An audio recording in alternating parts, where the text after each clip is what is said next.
Hey guys, it's KJ from the Scariest Movie Ever. In this video, I wanted to take a look at what life is going to be like during the tribulation times for those that are enslaved by the beast system. Because we're currently living in the shadow of tribulation, simply waiting for that moment to begin. And once this final process starts, there'll be nothing to stop it for a few years. And in that few years, humanity will be divided into one of two camps: sheep or goats, wheat or tares. And in this video, I'm going to show you a few glimpses of what's coming for them. But before we get to that, there's something else I wanted to show you. What you're looking at is the cover of the magazine The Economist from 2015. Much like the murals at the Denver International Airport. Also much like the Illuminati card game from Steve Jackson. This magazine, the covers on this magazine for many years, has been used like a spiritual storyboard. Satan's minions work as a hive mind. This type of predictive programming is spiritually placed for the public as they adhere to occult law, much like a vampire having to have your permission to enter their home. This is in essence their way of gaining permission by the people to perform their spells. So let's take a look at the new cover of The Economist magazine and see what they have for us. What you're looking at here is the holiday double issue of The Economist for 2022 and 2023. And when I first laid eyes on this, there's several things that really stood out to me. I'd be interested to hear your perspectives as well. So here we're taking a closer look at the cover of The Economist magazine. And the first thing that stood out to me is if you look up in the corners, both left and right, you'll see the 8-pointed star. And that's a representation of Lucifer, the 8-pointed star of Lucifer, also known as the 8-pointed star of Ishtar. Many of these symbols, when it comes to the occult and the esoteric, will have multiple meanings, but typically you'll find the 8-pointed star referencing Lucifer.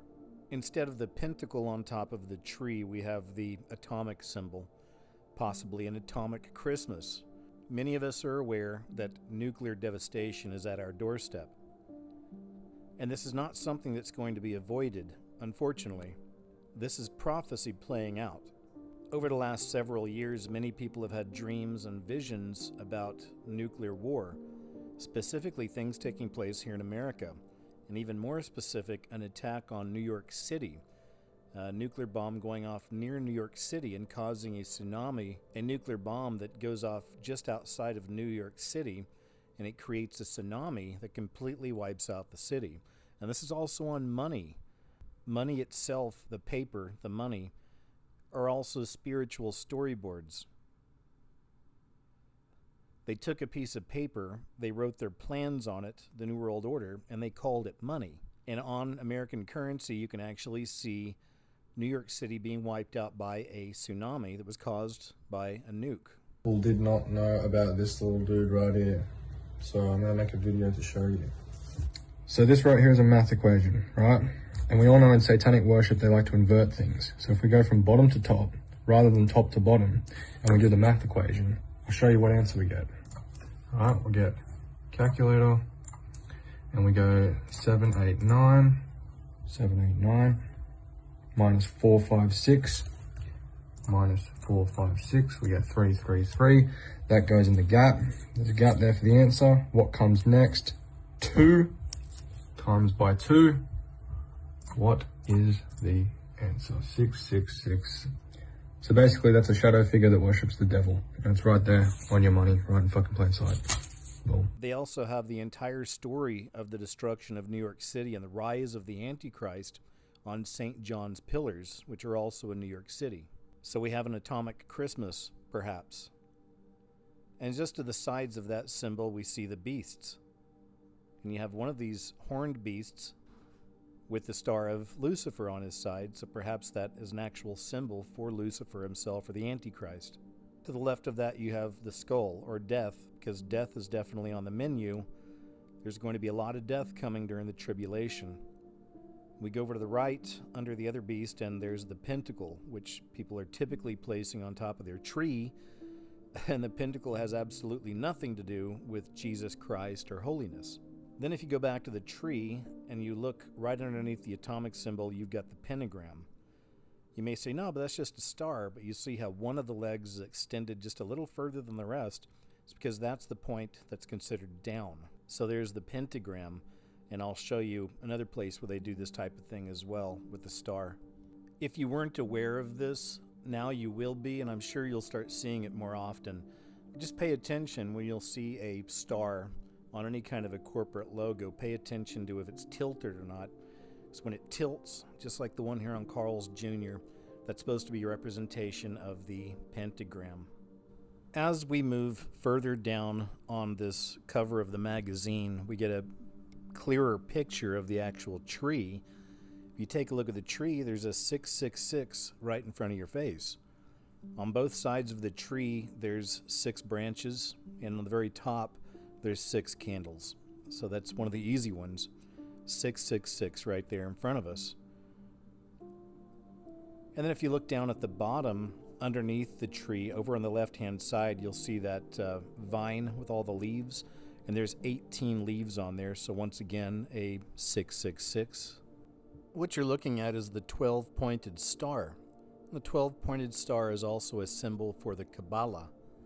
Now, if you look at the very bottom of the picture, in the very center, you'll find that 12-pointed star. No surprise that it represents the Kabbalah, because this is all magic that we're dealing with here. And then on the left-hand side, it's mixing iron with clay, I believe, where you see the human and something going on inside the brain. It's just my perception of it, but I believe that has to do with the potion that so many people are taking right now, and how it really is changing humanity from the inside out. That black shit moves. It has a will, an attitude. It bites. And those are my perspectives on this cover of the magazine. It'd be interesting to hear what you guys think, and maybe you found some things that we didn't. And this is something that not everyone's going to have the eyes to see or the ears to hear, but those of you that do clearly see what I see, I'm sure.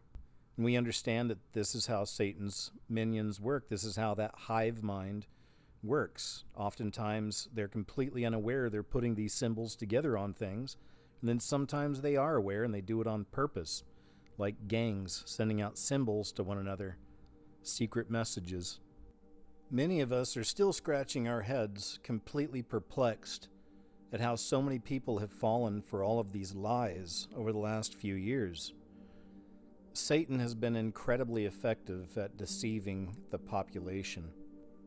One of the greatest tools at his disposal has been the lockdowns over the last few years. Many people are breathing a sigh of relief now, as it seems the lockdowns have lightened up quite a bit. However, Satan and this system are not going to easily let go of this control method. So how is it they could bring us back into lockdowns, back into masks, and all the rest of that nonsense?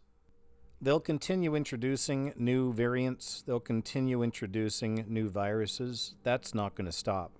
But the one card they've been holding for quite a while, they're about to play, and we're already getting signs of that. And we're talking about climate lockdowns.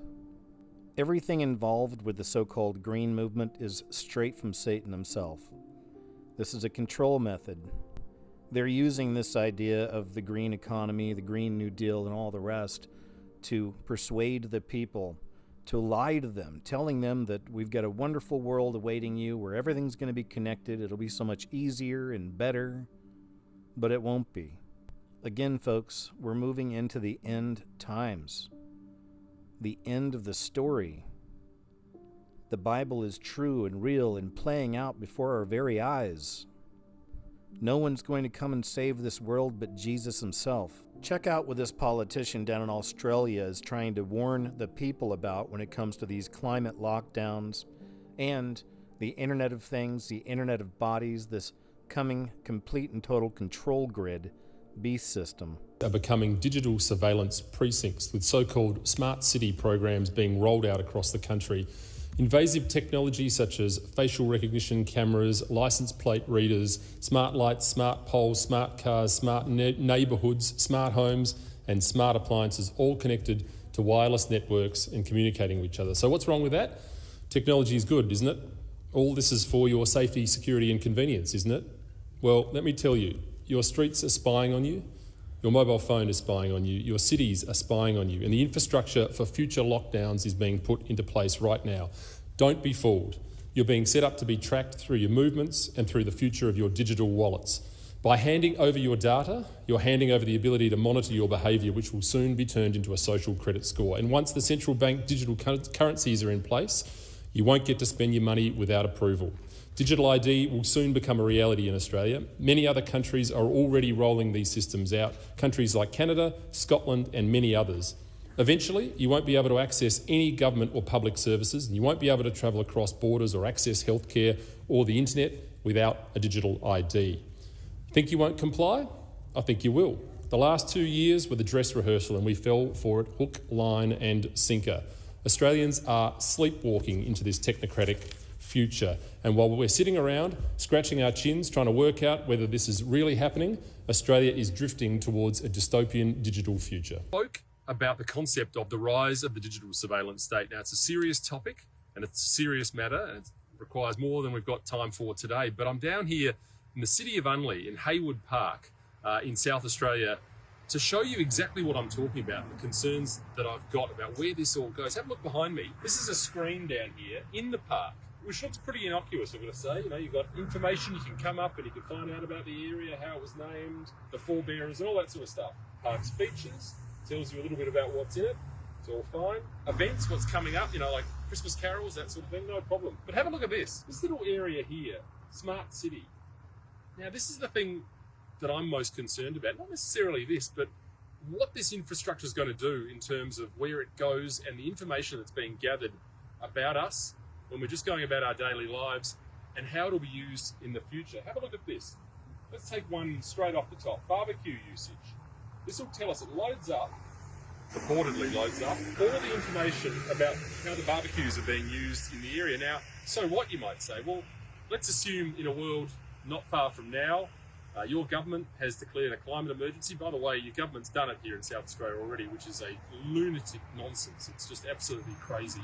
But we enjoyed the Clipsal 500 with all the diesel fumes as well, by the way, so bring that in. But let's go back to the park. Have a look at this. It tells you when the barbecues have been used over the last month. Now, imagine you're in a climate lockdown. You're told no one can barbecue meat because you're saving the planet, and you come down here to use one of the barbecues, works out who's down here, works out someone's using the barbecue, and the police come down to shut down your barbecue. Problem number one. Let's have a look at some of the others. Amenities monitoring here as it loads up. You've got toilet usage per day. We don't need to know that. Now, you might say that's because we need to know when to clean them. Let's come out and clean them. We don't need to know who's going in there and using the can. Simple as that. Back. EV charger usage. So that's electric vehicles for the knuckle draggers like me amongst us. Tells you how many, not many by the way, because no one drives them, but in any event, how many times they've been used over the last month or so. How about this one? People counting. You want to take a deep dive into your dystopian future under the digital surveillance state. It's right here.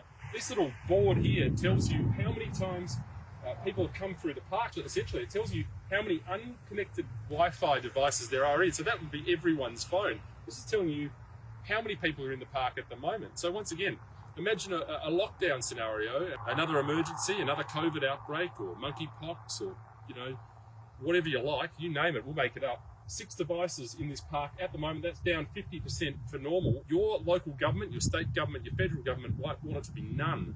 And this will tell you, these sensors up in this light, the Wi-Fi connections, they're all interlocked. There will be facial recognition cameras in there. So, you know, don't think you're just going to leave your phone at home. The cameras will pick you up in future. All seems very innocuous, but the reality here is what we are seeing is the very real and very, very, in my view, concerning future for how we go. These areas are all going to be geo-fenced, and there's going to be more data about you out there and what you do per day.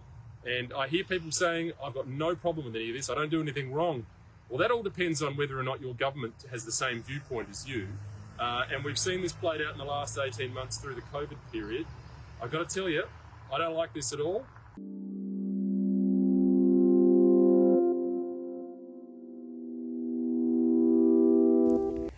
Hola amigos, the way we make McDonald's may be changing forever.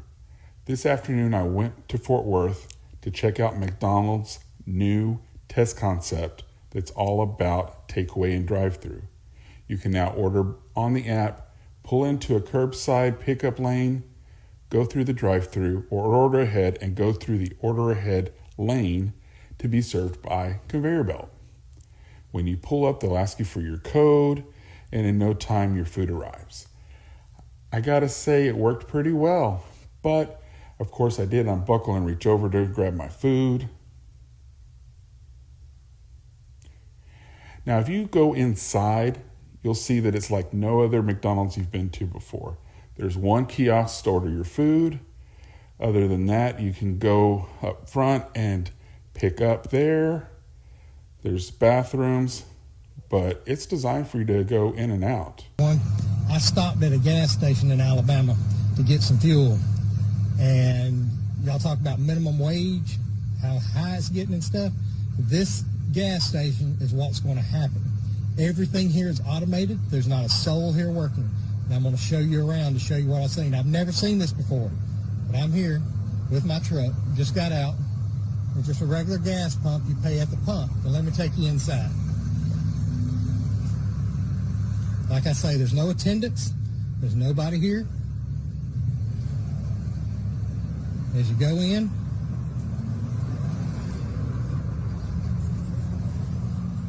There's nothing. There's nobody. There's not a window. There's nothing. See, it says pay at the pump only, no cash accepted. There's your coffee, ice. I'm making a video of this. I ain't never seen nothing like this. You talk about minimum wage going up? This is what's going to happen. There's nobody here to pay. That's right. Mm-hmm. This is going to be a car. Mm-hmm. All of these machines are automated. And all you do is come over here and you touch the screen. You pick what you want. Like if I wanted a drink, let's take sodas. Soda, there's all the sodas. You put your money in the machine, and the sodas are down here. They drop down. Now let me show you the bathroom. There's the ladies. There's the men's.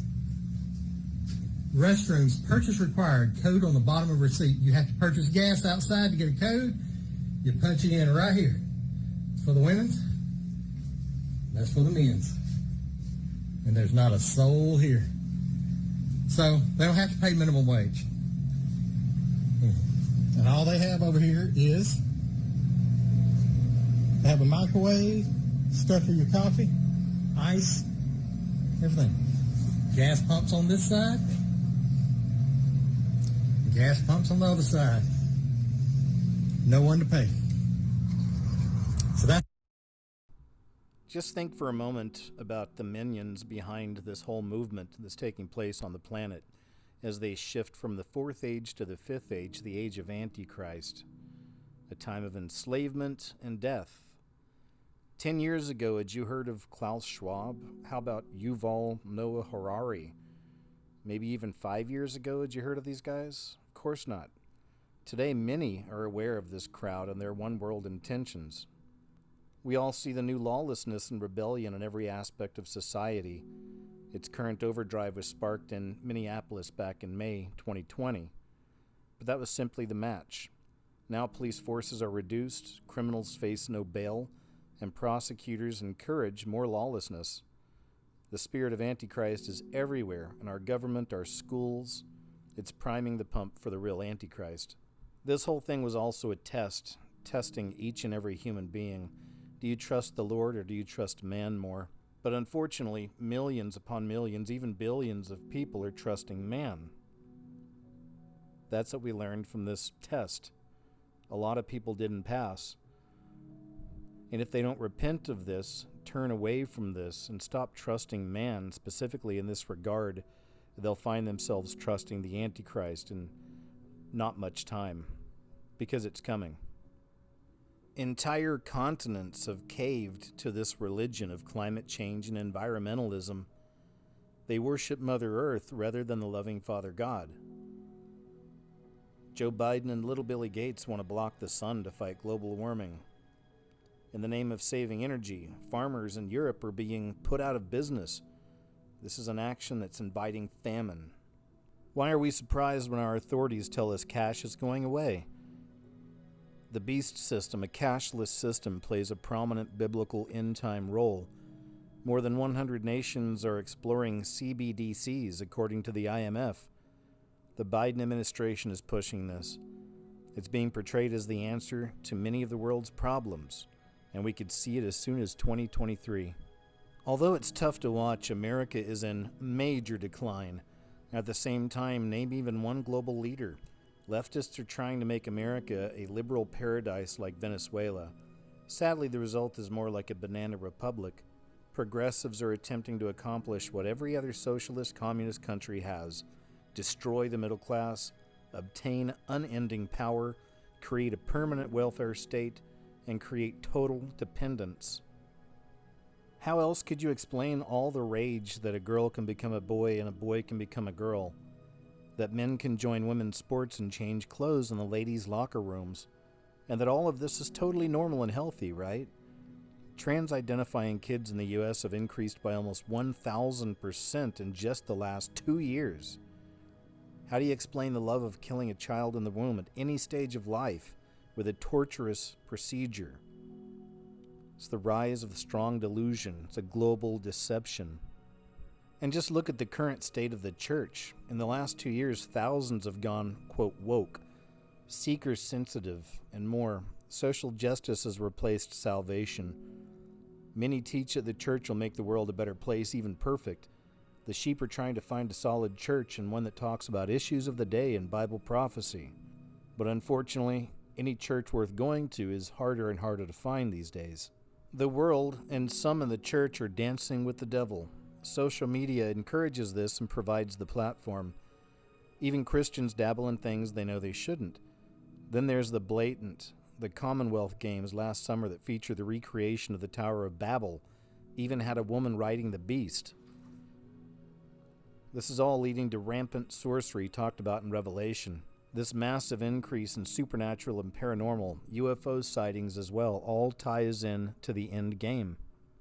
In fact, speaking of the paranormal, there have been a lot of clips people have been uploading just over the last year and a half or so of these creatures. They seem to be all black, no facial features, and oftentimes they look human or humanoid, and sometimes they look like animals. I'll show you a few examples here, but once again, I've been finding a lot of these. People are filming these all over and uploading these online. What do you think?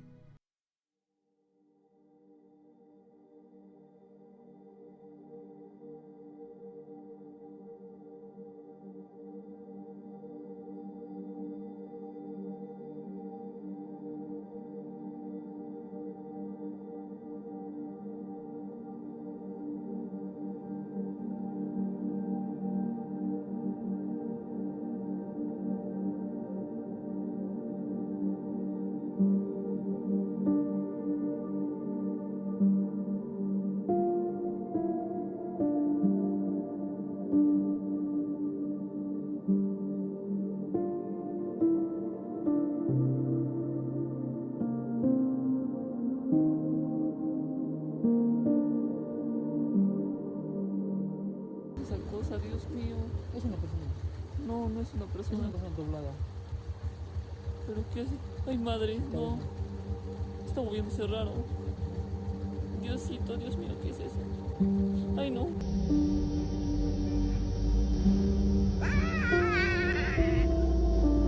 Será que é gente isso? É nada.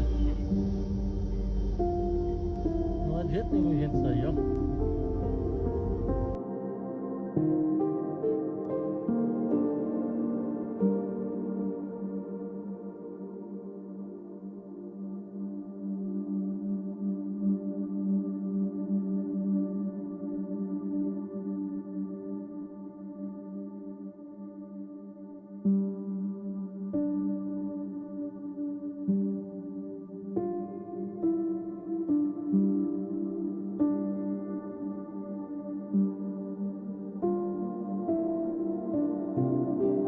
Alison McDowell has done some incredible research on the Fourth Industrial Revolution and really all things WEF. She's done so well at compiling data and research that she really lays out what this beast system during the tribulation is going to look like for human beings, and it's absolutely terrifying. There will be no escape from it. Make no mistake, we're being lied to every single day about this future they're bringing in. Satan only has a little bit of time left to harvest as many souls as he can. So let's take a look at what Satan has in store for humanity over the next few years. The future that they're doing. Oh, so this is just another clip from the same talk. The human beings that are arriving to us now, they're not the same species as you. They're Homo sapien sapien.net. I mean this in all seriousness. They are not the same species as you. They have never lived without access to some kind of a virtual supercomputer attached to their body. We have to figure out what that Homo sapien sapien.net is. How does that person learn? How can that person be influenced? How can you communicate with that person? And so the conflicts of the future are all going to have to then realize that there is a huge transformation in human evolution. I mean, they tell you, it's on YouTube.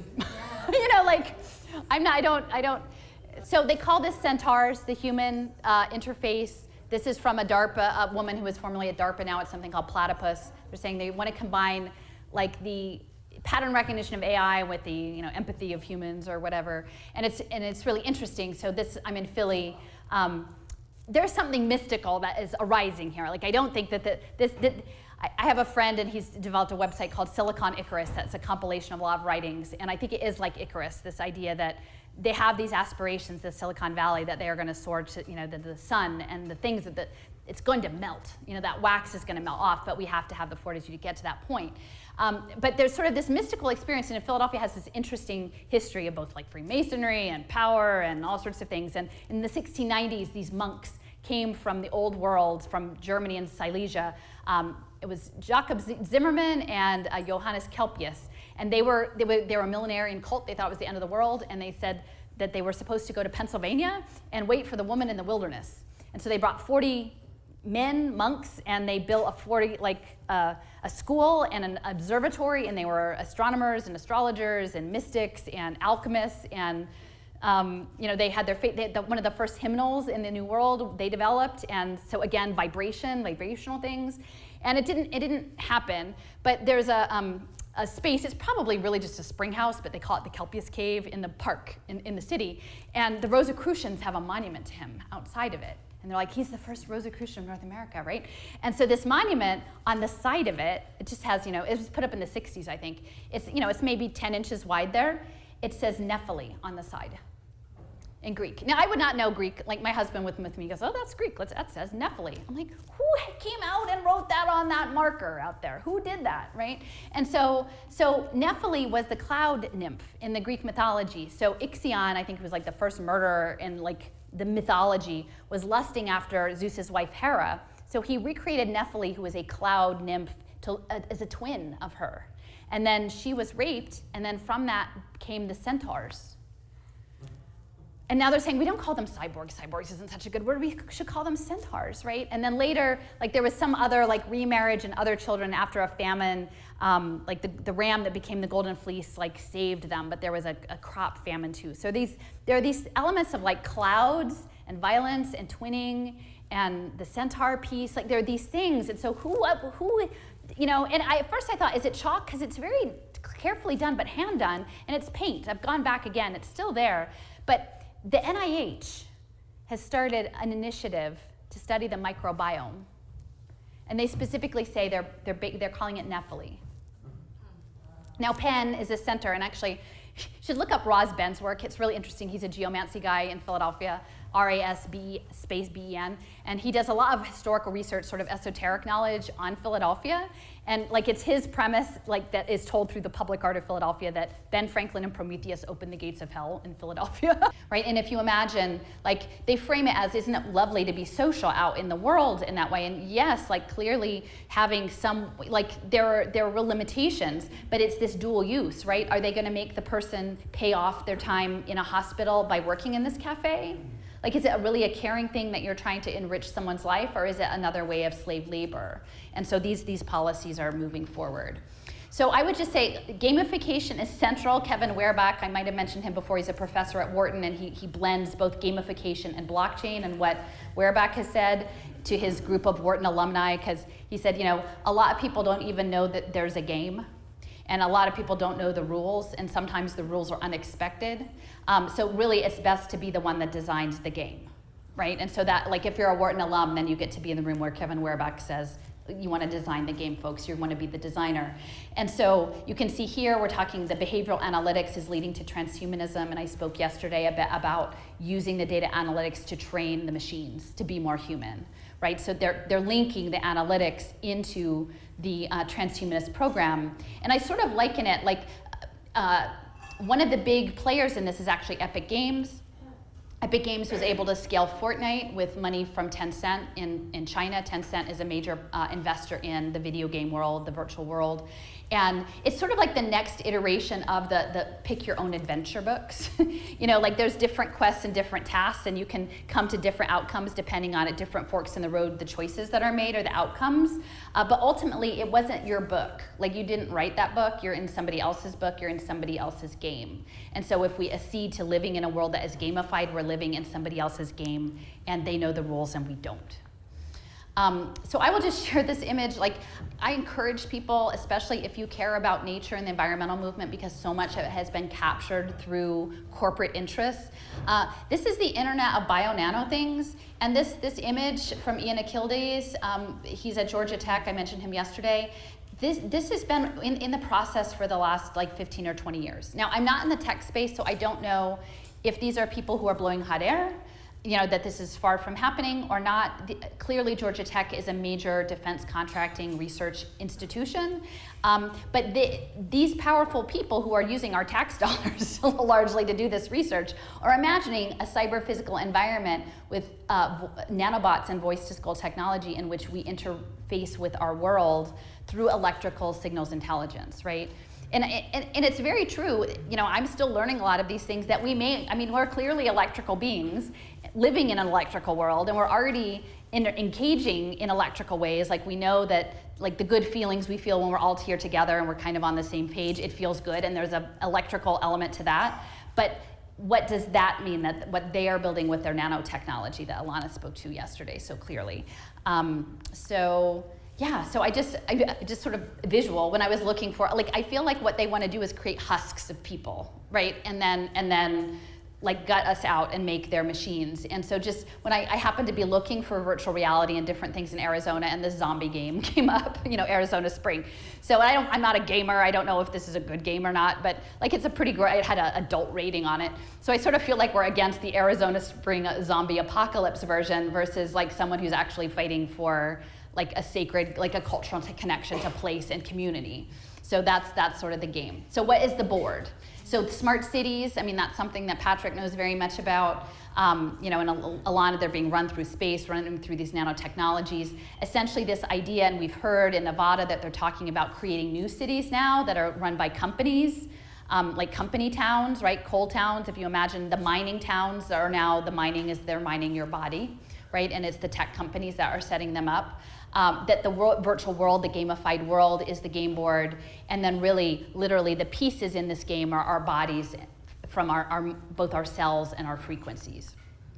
So, I really, I think I mentioned yesterday that I wanted to try to get out to that Vatican telescope, but I feel like it is this sacred and profane engagement, right? And it is a scientism, again, and that's the interesting thing about this Vatican telescope. Why is it the Vatican and Arizona State University so interested in space? Is it just for is it a faith thing, or is it something else? Because we know that this game is going to be run from space.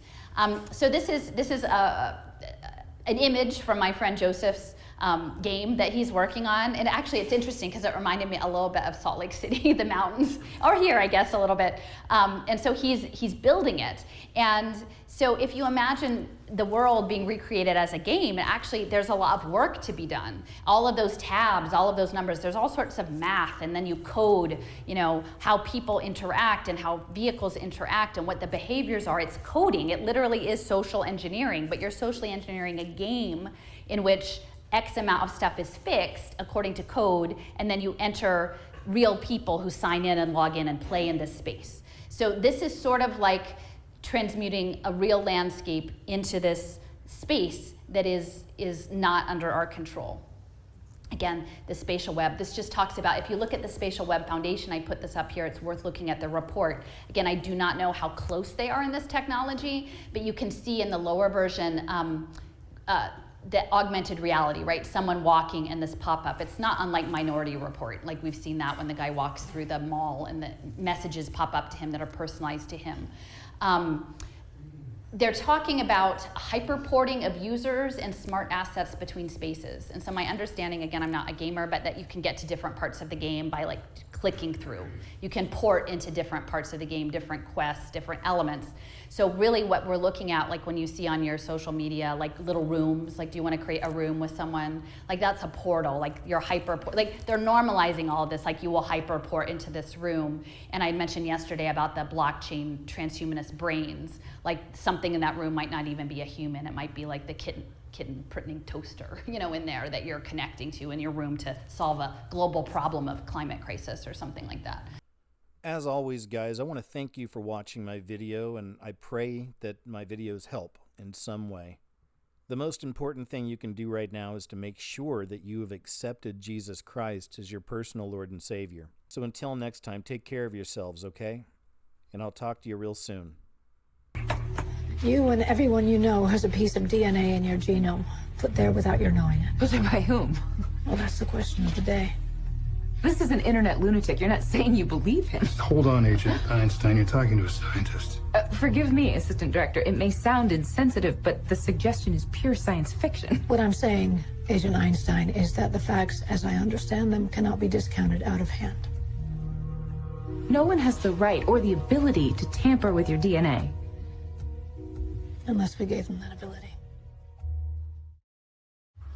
You say they're tampering with our DNA, that they're able to shut down our immune systems by the addition of something to our DNA. Yes, but I don't know how exactly. Or how it's being triggered. I don't know that either. Or why it's happening now. What can we possibly do? We need to act quickly. You were right about that. Well, I was wrong about the science. I was wrong about what's causing it. Dead wrong, in fact. But it's clearly a widespread failure of our immune systems. Through gene tampering. A virus within a virus that was put there through the smallpox vaccine. It's what these men are calling the Spartan virus. We have to figure this out. What's wrong with the science? Okay. The Spartan virus removes the adenosine deaminase gene from your DNA. Remove the ADA gene and your immune system will simply vanish. Yeah, but I'm not getting sick. It's only a matter of time. Okay. So how does it work? How does the virus remove the ADA gene? A process called CRISPR-Cas. CRISPR-Cas9. RNA and a protein cutting genes at exact locations. Exactly. But in this instance, used as a weapon. The ultimate weapon. The ability to depopulate the planet.